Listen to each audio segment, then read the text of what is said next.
భయ్యా దేవరా మూవీ ఎలా ఉంది? ఇప్పుడే షో కంప్లీట్ అయింది భయ్యా, వెళ్తున్నాము.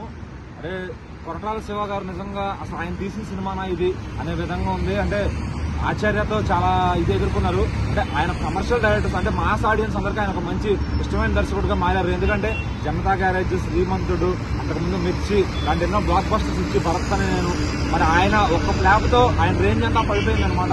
ఎందుకంటే మరి మెగా ఫ్యామిలీ లాంటి ఫ్యామిలీకి ఒక ఫ్లాప్ ఇవ్వడం ఆ డైరెక్టర్ కి, ఎందుకంటే అది ఎందుకంటే ఏ పెద్ద ఫ్యామిలీ హీరోకి ఫ్లాప్ ఇచ్చినా కూడా ఆ డైరెక్టర్ క్రెడిబిలిటీ అంతా పడిపోద్ది.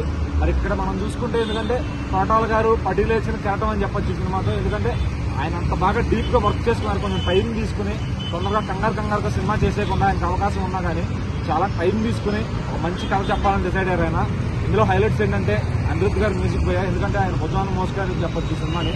అనిరుద్ధ్ గారు మ్యూజిక్ అదంతా కూడా హైలైట్ అని చెప్పొచ్చు. ఎందుకంటే ప్రతి సీన్ ని అంటే ఒక విషయం లేని సీన్ ని కూడా అనిరుద్ధ్ గారు ఆయన మ్యూజిక్ తో ఏర్పడేశారు. ఎందుకంటే ఆ మ్యూజిక్ కి హైలైట్. అయితే జూనియర్ ఎన్టీఆర్ గారు ఈ సినిమాలో ఆ యథావిధిగా సూపర్ పర్ఫార్మెన్స్ చేశారు. మరి ఆయనతో అలా యాక్ట్ చేయించినందుకు 6 ఏళ్ల ఫ్యాన్స్ నిరీక్షణకి కొరటాల గారికి హ్యాట్స్ ఆఫ్ అని చెప్పొచ్చు. అంత బాగా తీశారు. మళ్ళీ అలాగే బాహుబలి సినిమాలో కట్టప్ప ఎందుకు బాహుబలిని చంపాడు అనే విధంగా క్లైమాక్స్ లో ఒక సీన్ అయితే ఉంటుంది. ఆ సీన్ ఇంకా సెకండ్ పార్టీ కంక్లూడ్ అనమాట. అది చెప్పేస్తే లీక్ అయిపోద్ది, చెప్పకూడదు. సోషల్ మీడియాలో ఆల్రెడీ లీక్ అయిపోయింది ఈ పాటికి. బట్ ఏంటంటే ఆ సెకండ్ హాఫ్ కోసం క్రియేట్ చేసిన విధానం బాగుంది. ఫస్ట్ 10 నిమిషాలు పావుగంట hero entrance, man of masses title card, Devara title card ఇదంతా కూడా ఏర్పడేశారు అనమాట. అలాగే ఇంటర్వెల్ బ్యాంగ్ ఏదైతే ఉందో ఆ ఫైట్ దేవరా అరాచకం అని చెప్పొచ్చు.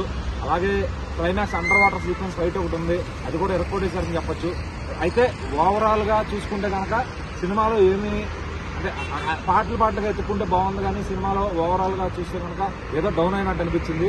మరి కొరటాల గారి ఫెయిల్యూర్ కి అదే కారణం కావచ్చు. మరి గూస్ బంప్స్ వచ్చే మూమెంట్ అనేది ఒకటే లేదు. అంటే చాలా సన్నివేశాలు ఉన్నాయి. వాళ్ళ చెల్లిని ఏడిపించినప్పుడు మనం సింహాద్రిలో చూసాం. వాళ్ళ ఇంట్లో లేడీస్ మీదకి వచ్చినప్పుడు ఎలా నరుకుతాడో, అంటే రాజమౌళి ఇచ్చే హై కొరటాల శివ ఇవ్వలేకపోయాడు. ఇలాంటి విషయంలో ఫైట్ పెట్టడానికి చాలా స్కోప్ ఉన్నా కానీ ఎక్కడా అంత బీభత్సమైన ఫైట్ కానీ యాక్షన్ సీన్ కానీ పెట్టలేదు ఆయన.